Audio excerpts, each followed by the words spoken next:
আমার জন্য এক কাপ চা নিয়ে আসো, চা নেশা চলে আসছে। আসতেছি, তোমার জন্য চা নিয়ে অল্প অপেক্ষা করো।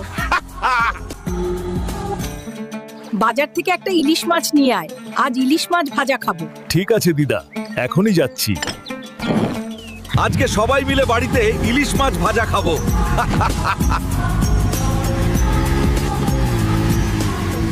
ওই জলপরি, কোথায় লুকাইছো? তাড়াতাড়ি বের হও।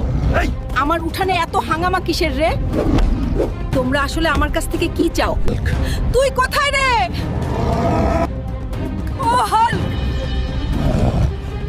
ওরে হাল্ক! জলপরীকে গুন্ডারা ধরে নিয়ে গেছে রে। জলপরীকে ধরছে, এখন তোরা শেষ রে। বাঁচাও হাল্ক, এরা আমাকে নিয়ে যাচ্ছে। চুপ, আমাদের সাথে জানা হলে এখানেই পাইপ মেরে দিমু। জলপরি